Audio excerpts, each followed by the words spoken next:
les promesses qui nous sont données, la foi dans ces promesses et la grâce de Dieu qui est libérée. Nous avons parlé du Saint-Esprit. Le Saint-Esprit qui dans l'Ancien Testament descendait, saisissait quelqu'un et repartait. Dans le Nouveau Testament, il demeure, il reste sur la personne, il reste dans la personne. La personne vit avec une vraie présence de l'Esprit tout le temps.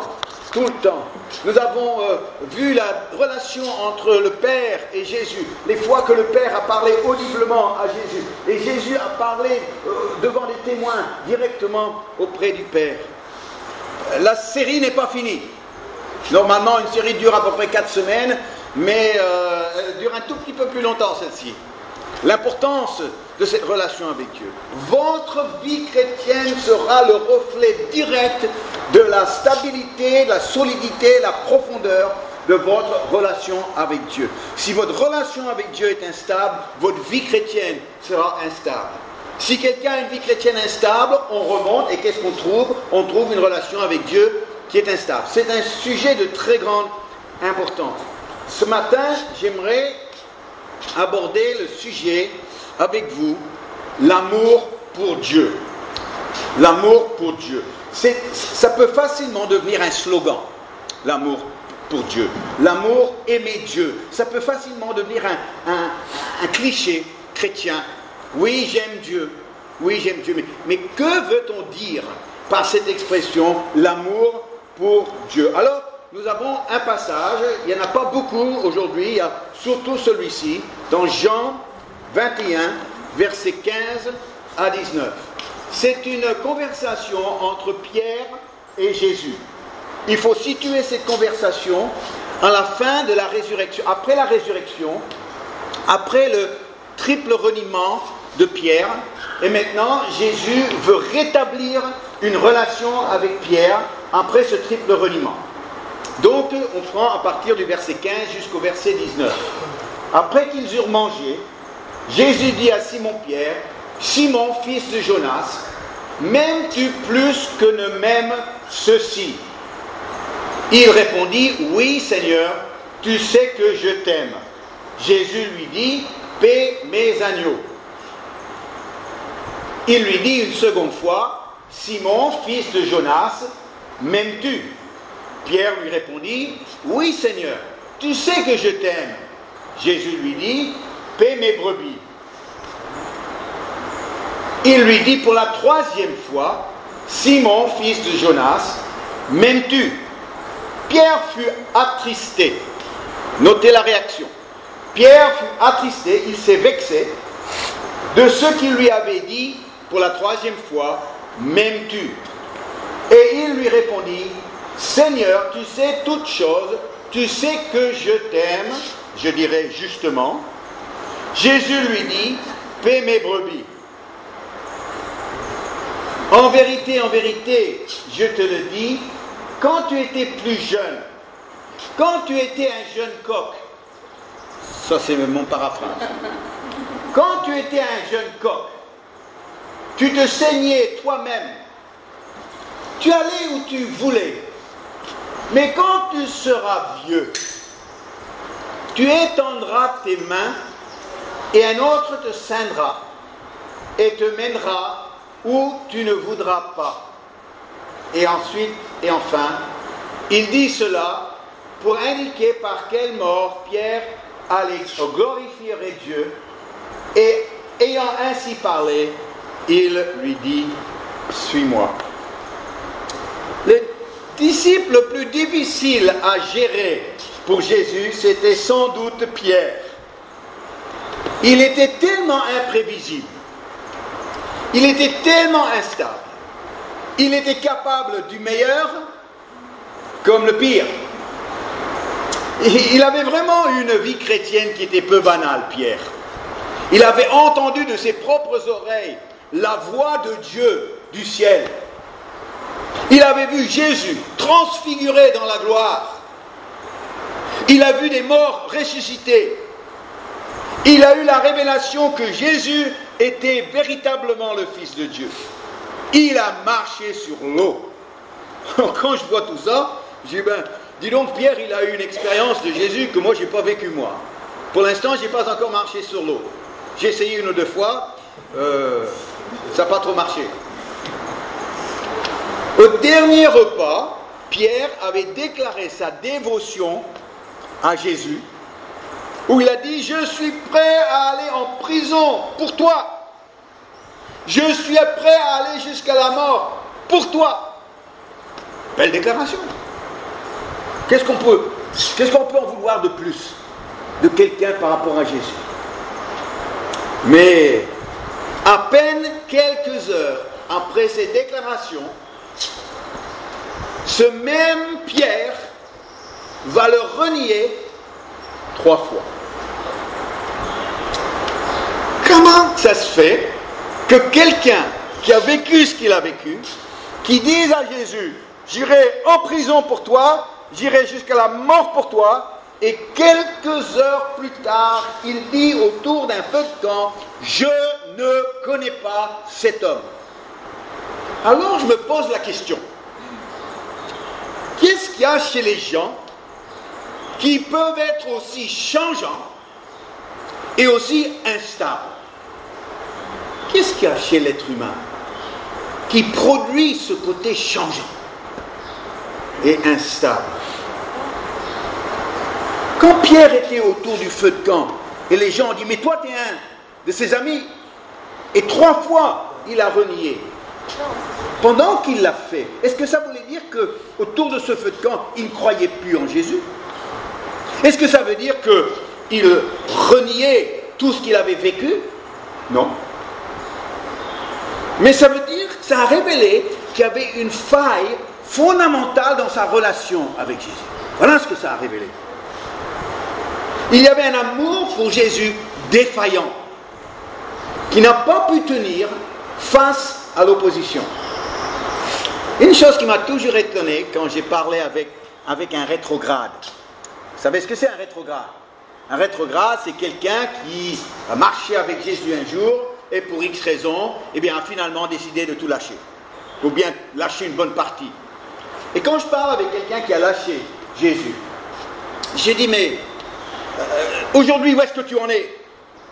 Et vous savez, presque systématiquement, les gens vont dire, « Oh, tu sais, moi j'aime Dieu, j'aime toujours Dieu. Hein. » Ils me disent tout ça. Tu sais, je crois toujours en Jésus. Pourtant, tu aimes Dieu, tu crois en Jésus, mais tu es rétrograde. Ça veut dire quoi? Ça veut dire qu'il est rétrograde au niveau de son amour pour Jésus. Ça veut dire que son amour est défaillant. Ça veut dire que son amour ne le porte pas dans un réel engagement à Jésus. Sa relation avec Dieu est faible. Et pourtant, il croit en Jésus. C'était le cas pour Pierre. Il croyait en Jésus. Il aimait Jésus. Il l'a renié. Il était rétrograde. Alors Jésus, dans cette conversation, a voulu, comme le chirurgien avec le couteau pour enlever un cancer, il a commencé à ouvrir le cœur de Pierre pour entrer dans ses vraies motivations profondes. La conversation avec Pierre est très subtile ici. Et je vais vous expliquer pourquoi. Il va lui poser 3 questions. 3 questions qui, à première vue, sont semblables.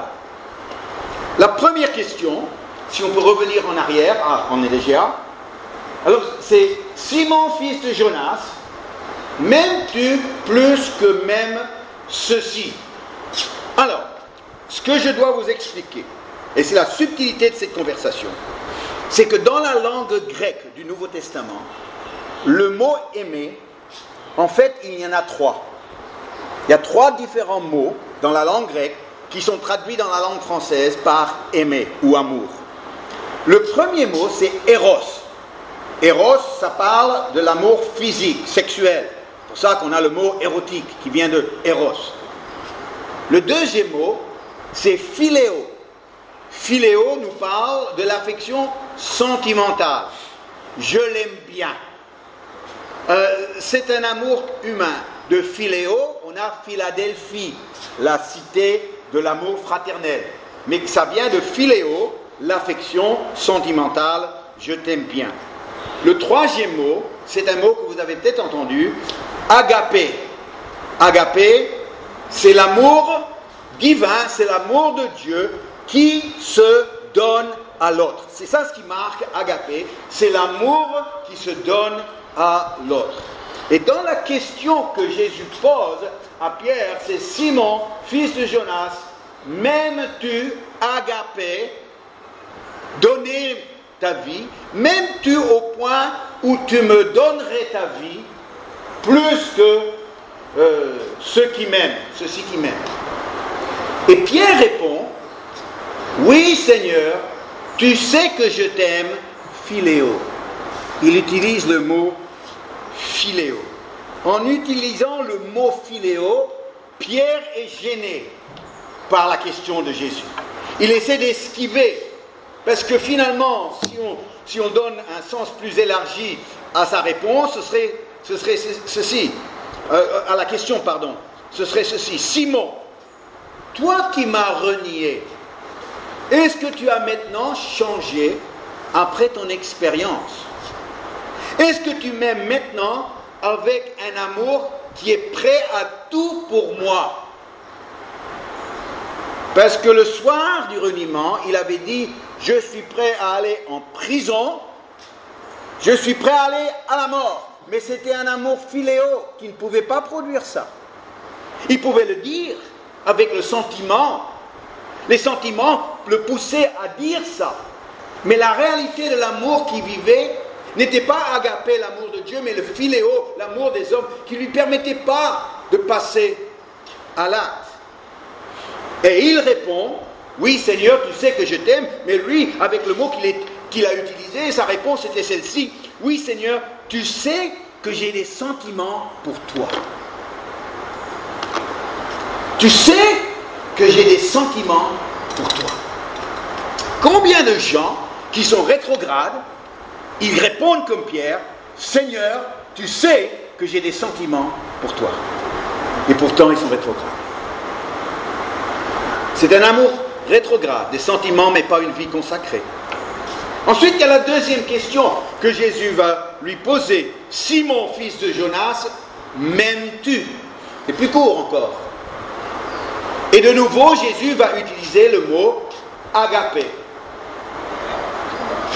On pourrait rendre la question de cette façon. Simon, ton amour pour moi est-il un amour qui se donne entièrement comme je me suis donné à toi?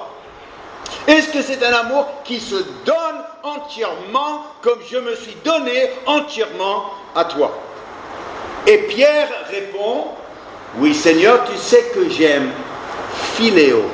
Oui Seigneur, tu sais que j'ai des sentiments pour toi. On n'est pas sur la même longueur d'onde du tout. Jésus est en train d'essayer de le faire sortir du philéo pour entrer dans une autre dimension d'amour. Il a compris le problème. Il a compris qu'un chrétien sentimental ne va jamais vivre la vie d'un chrétien qui est rempli par l'agapé de Dieu.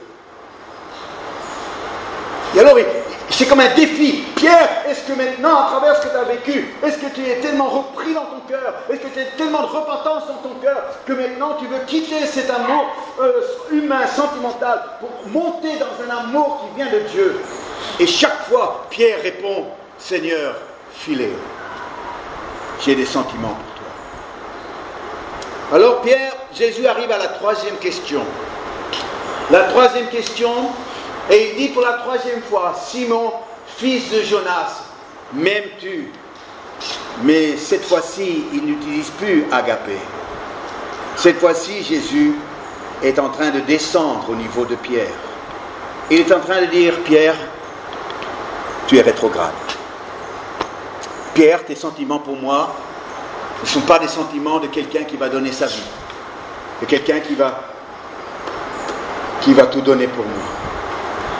Et c'est là où il est vexé, parce que tout d'un coup, c'est Jésus qui est en train de reconnaître son état, sa pauvreté spirituelle. Simon, fils de Jonas, m'aimes-tu? Et c'est là où Pierre est vexé.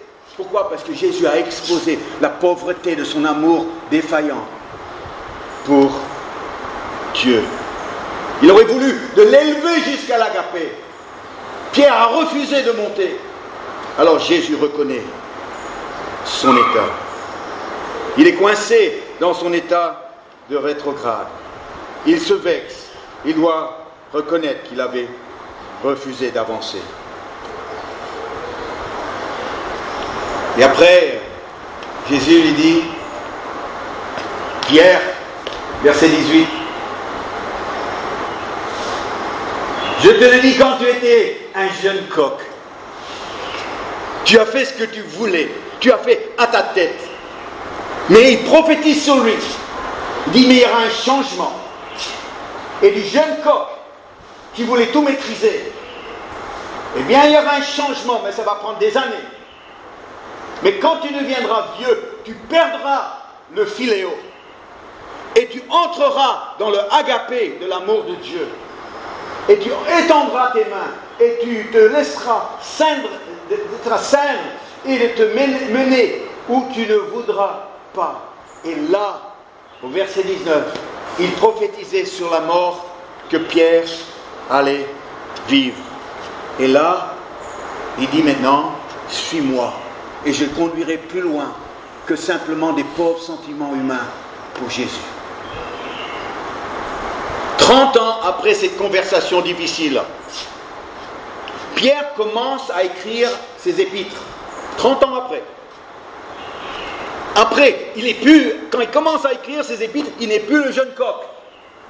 Maintenant, il est devenu le vieux. On a un tout autre discours. Et il va leur dire, 1 Pierre 1,8, il va dire quelque chose dans cette première épître aux chrétiens qui est très important. Il va parler d'aimer Dieu. Vous l'aimez sans l'avoir vu. Vous croyez en lui sans le voir encore. Vous réjouissant d'une joie merveilleuse et glorieuse. Mais alors, quel mot va-t-il utiliser? Le Pierre du Philéo. Est-ce qu'il est toujours le même Pierre? Eh bien non. Non, parce que le mot qu'il va utiliser là, c'est le mot agapé. Vous l'aimez.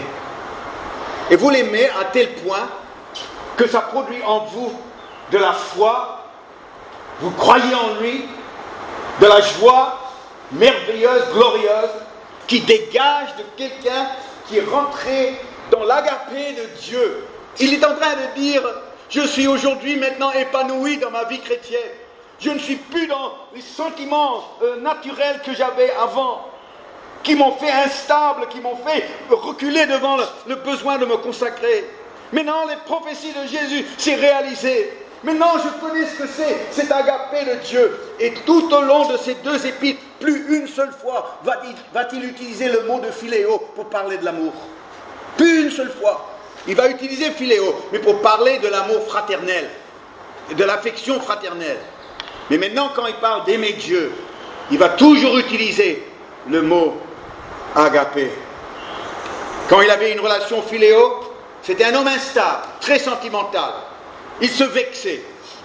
Mais maintenant qu'il a découvert l'amour agapé pour Jésus, eh bien c'est un homme qui vit d'une façon épanouie sa foi, même si maintenant il ne voit plus Jésus. Mais ce n'est pas tout. Parce que Pierre va aussi parler de l'amour pour les chrétiens. Et l'amour pour les chrétiens, il ne va pas utiliser philéo maintenant, Pierre, parce que maintenant, l'amour, c'est l'amour. L'amour, c'est plus les sentiments. L'amour, c'est l'amour. L'amour de Dieu. Et si cet amour agapé est pour Dieu, cet amour agapé est aussi pour les chrétiens. Se donner à l'autre. Et vous savez, j'ai essayé de comprendre ça. Et c'est en essayant de comprendre que j'ai compris pourquoi j'ai eu le sentiment, à plusieurs fois, on a fait la remarque, qu'on a l'impression que nous, on est plus attachés aux gens que les gens sont attachés à nous.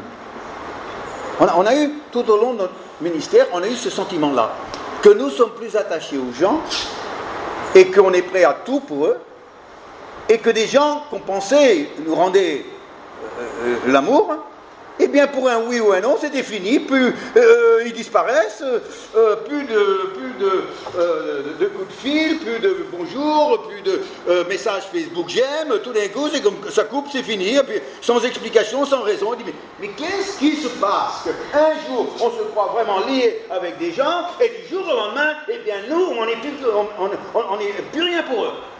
Et pourtant eux, on les garde dans notre cœur. Est-ce que ça, il y en a d'autres qui ont été surpris par ça chez les chrétiens? Et c'est quelque chose qui piège une vie d'église. C'est cette notion qu'on est déçu des autres chrétiens parce qu'on s'est beaucoup donné à eux. Et je parle au niveau cœur, je parle pas au niveau juste aider sur le plan pratique. Et tout d'un coup, un oui ou un non, paf, on est coupé, c'est fini, on nous parle plus, on veut plus de nous. Et c'est là où quand j'ai commencé à travailler sur cette question-là, j'ai dit que parce que nous, notre amour pour Dieu et notre amour pour eux, c'est l'amour agapé, un amour qui doit se donner. Si je t'aime avec agapé, je dois me donner à toi. C'est quelque chose qui va couler de cette qualité d'amour. Mais attention, si tu as seulement philéo dans ton cœur, tu ne me donneras rien du tout. Tu ne me donneras rien. Et tu ne te sentiras pas du tout engagé, attaché à me donner quoi que ce soit. Parce que la seule chose qui compte, c'est ton bien-être. La seule chose qui compte, c'est ce que je t'aime bien. Pendant un temps, j'ai des sentiments agréables en ce qui te concerne. Mais demain, j'ai plus envie de ça, eh bien je te coupe comme ça. Parce qu'ils sont toujours restés, et je crois que beaucoup de chrétiens sont toujours restés dans le sentimental. Que ce soit pour Dieu, que ce soit dans les relations avec les chrétiens. Et c'est pour ça qu'ils sont instables. Parce qu'il n'y a pas un amour qui se donne. Il y a un amour qui veut se sentir bien, le sentimental, et c'est le cas aussi dans nos relations. Et tout d'un coup, quand ce sentiment lâche, eh bien, c'est fini. Et c'est là où je me dis, mais le philéo, il est partout. Il est partout.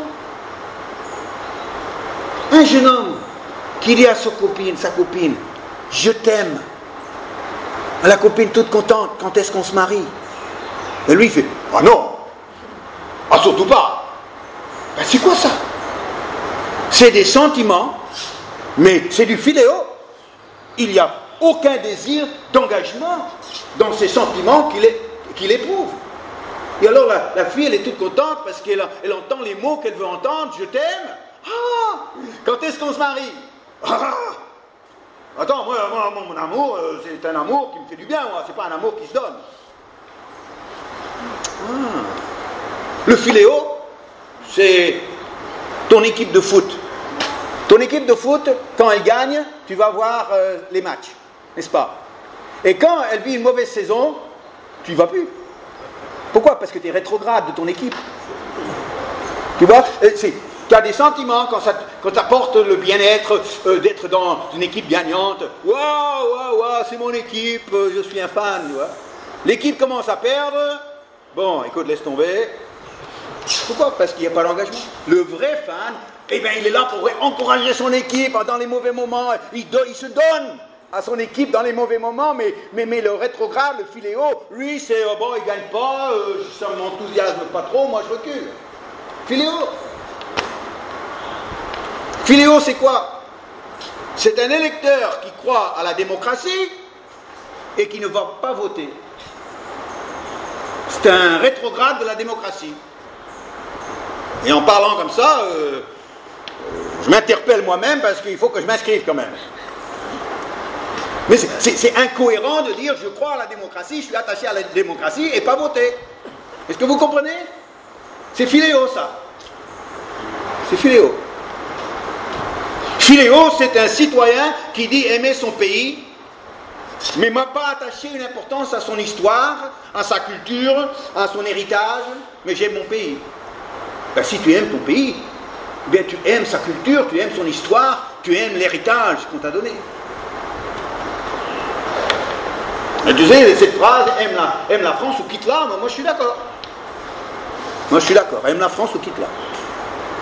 Mais parce que là, il faut que ce soit une qualité d'amour pour son pays. Alors, celui qui est membre d'une famille, et les parents décèdent, ah ben, tu vas voir, Philéo. Hein. Parce que pendant que les parents sont là, l'argent leur appartient. Mais une fois que les parents sont partis, c'est les frères et sœurs qui se disputent pour l'héritage. Philéo, ça ne tient pas. Il n'y a pas de véritable ami. C'est une personne qui est attachée à sa religion, mais dans la réalité des choses, eh bien, elle n'obéit pas à Dieu. Elle n'a pas ce souci de Dieu, sa volonté, dans les choix et ses comportements. Donc, il est rétrograde. Et pourtant, il va te dire qu'il aime Dieu. Il va utiliser cette phrase, comme Pierre a utilisé la phrase. Tu sais que je t'aime, Seigneur. Et Jésus disait justement, je sais que tu m'aimes, Philéo, mais ton amour, c'est pas de l'amour. Ton amour, c'est quand tu vois tous ces gens qui reviennent de vacances, de Maurice. Moi, je les ai vus là. On est revenu en bateau une fois et puis quand on a débarqué du bateau, eh bien, il y a toute la douane qui était là. Hein, ils ouvraient les valises. Hein, et tout le monde avait... C'était étonnant. Tout le monde était habillé en Yves Saint Laurent, Lacoste, les jeans et des diesel, Caporal. Ils avaient tous un sac Louis Vuitton. Et c'était du faux. Tout était faux. Sauf qu'il y avait la marque qui était là. Un homme s'était acheté une chemise Pierre Cardin. Ouais, il était tout content, Pierre Cardin, tu vois. Alors maintenant on affiche partout. Sauf que quand il l'a mis, il y a quelqu'un qui lui a fait remarquer que la poche était du mauvais côté. Chantal, elle m'a expliqué qu'une fois eh bien, elle connaissait quelqu'un qui voulait impressionner un client. Alors il est parti dans un de ces pays où on achète toute cette contrefaçon. Et donc le monsieur, il a acheté pour son client une belle chemise, marque de luxe. Alors il l'a présentée à son client pour l'impressionner. Le client, très, très reconnaissant, il a ouvert l'emballage et il découvre que la chemise avait une manche longue et une manche courte. Contrefaçon, tu colles l'étiquette, tu mets Pierre Cardin, tu mets tout ce que tu veux, mais à l'intérieur, c'est pas la même chose. Et c'est pour ça que moi, je j'achèterai jamais un vrai t-shirt Pierre Lacoste. Lacoste. Moi, jamais je mettrai, mais jamais je porterai même un vrai t-shirt Lacoste. Pourquoi? Parce que tout le monde va dire, ah toi, t'es allé à Maurice. Hein. Ils vont tous me dire ça. Alors moi, je dépense une fortune pour un t-shirt, et tout le monde répond, alors Maurice, ça s'est bien passé? Alors c'est qui l'imbécile? Non, c'est les faux semblants, c'est les faux. Je t'aime, Seigneur. Oui, je l'aime toujours, bien sûr que je l'aime. Oui, je crois en Jésus. Oui, j'aime Dieu. Faux semblant, faux semblant. C'est pas agapé, ça. C'est pas un amour qui se donne. C'est un philéo. Je t'aime bien. J'ai des sentiments pour toi. Les faux semblants sont terribles. Une fois, j'étais dans une réunion chrétienne. Pardonne-leur, Seigneur. Et le responsable de cette réunion s'est levé et ce jour-là, il disait au revoir à un de ses proches collaborateurs depuis des années, un ami. Et là, lors de cette réunion, il disait au revoir au confrère qui allait dans une autre mission pour servir Dieu. Et ils ont dit beaucoup de belles choses sur lui, vous imaginez. Et à la fin, le responsable, il l'a pris dans ses bras, il l'a serré, les larmes coulaient de lui dire au revoir. C'était émouvant, c'était impressionnant. Et à la fin de la réunion, je suis allé voir le responsable, qui était un homme assez fort, et j'ai dit, écoute, ça a dû être vraiment difficile pour toi de dire au revoir à ton collaborateur et ami. Et il m'a répondu, oh non, pas trop, j'ai déjà tourné la page. Ah bon? Il avait déjà... Une demi-heure auparavant, alors c'était les larmes qui coulaient, et une demi-heure plus tard, ah non, j'ai déjà tourné la page. Non, c'est des larmes de crocodile. Dis donc que les gens récupèrent très vite leur grosse tristesse. Hein. Et après, ça m'a fait penser à tout ce qu'on entend dire dans les obsèques, tu vois, sur les gens. Tu vois, il y a quelqu'un qui est mort, On n'avait rien de bon à dire sur lui pendant qu'il était vivant, mais alors là, les choses qu'on va sortir, maintenant qu'il ne peut plus répondre, il ne peut plus répondre, donc on va dire plein de choses, tu vois. Et puis, on dit plein de choses qui ne sont pas vraies. Il est le meilleur des hommes, mais faux semblant. Faux semblant. C'est comme la carte de vœux que j'ai reçue de janvier. J'ai reçu une carte de vœux de janvier de quelqu'un qui, depuis des années, m'a fait que des difficultés. La carte de vœux était faite à l'imprimante, envoyée en masse. Mais, sur ma carte à moi, il avait mis « De tout cœur avec toi ».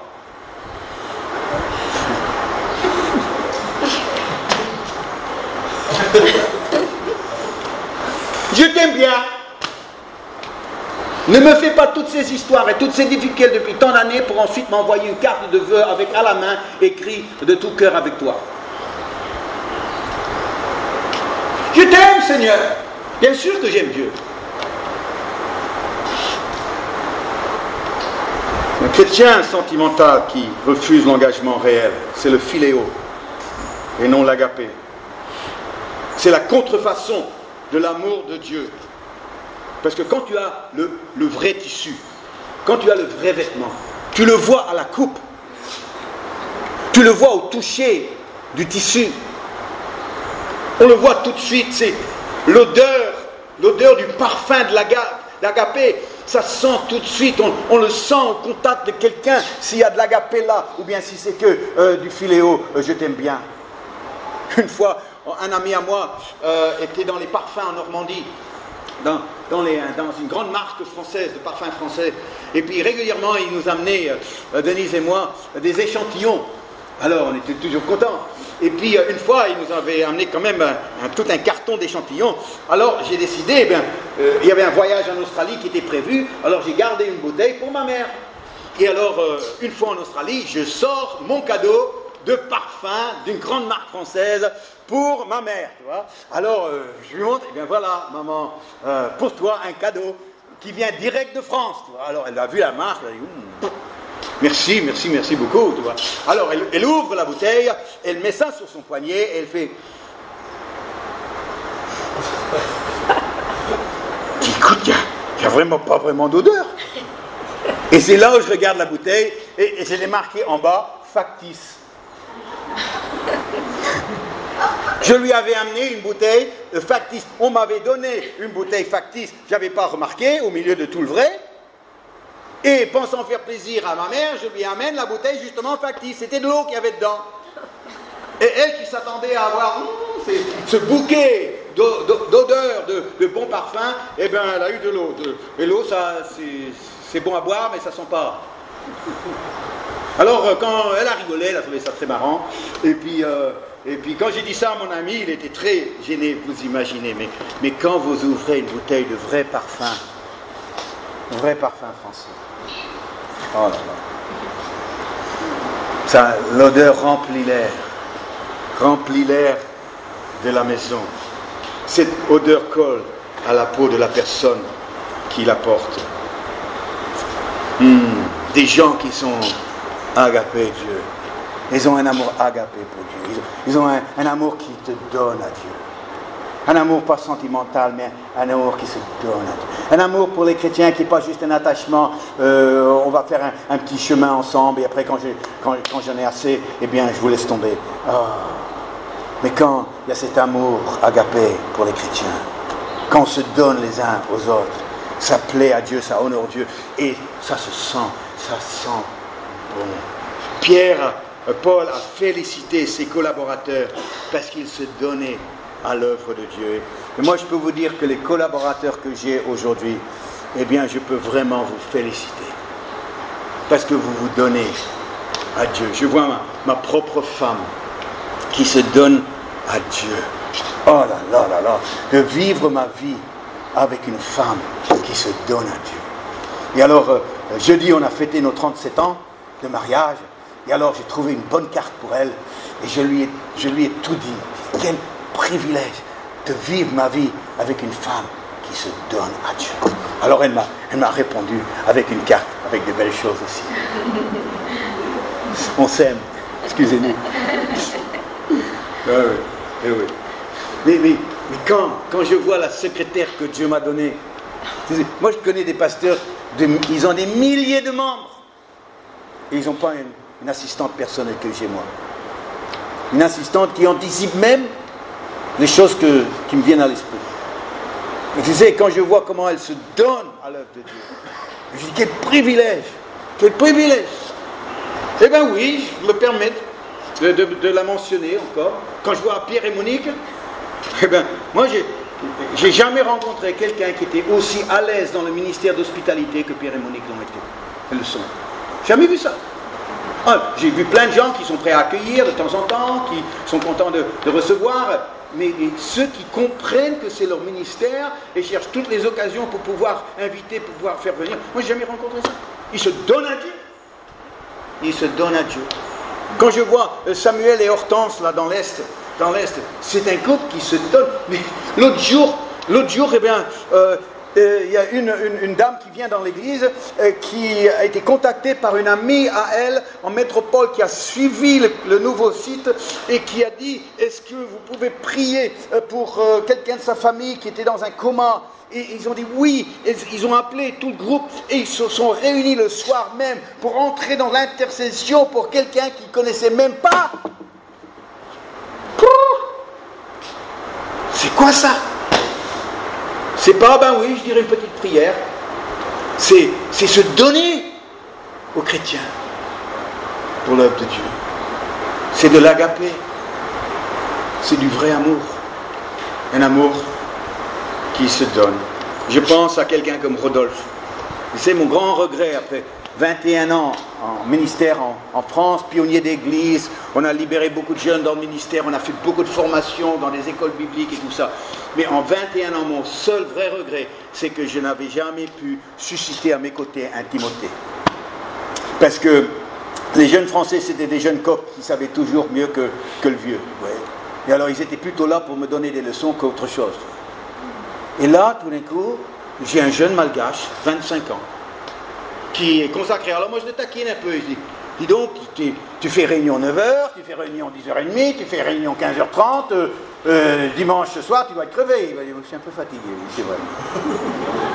Mais c'est pas moi qui lui ai demandé de faire ça, c'est lui qui se donne à l'œuvre de Dieu.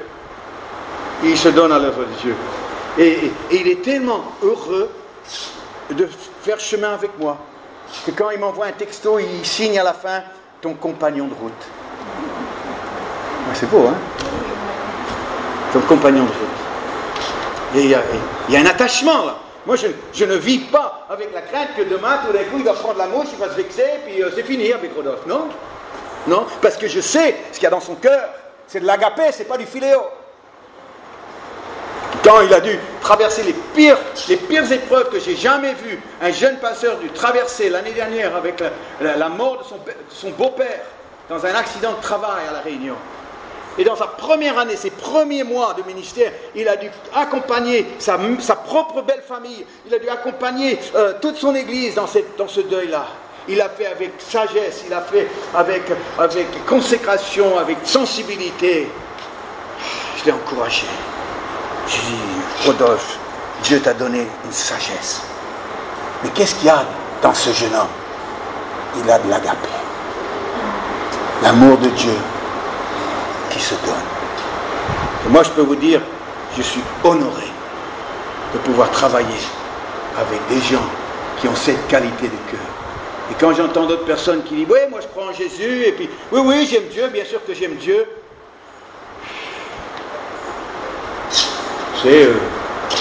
C'est caporal. C'est des jeans diesel qui ne sont pas.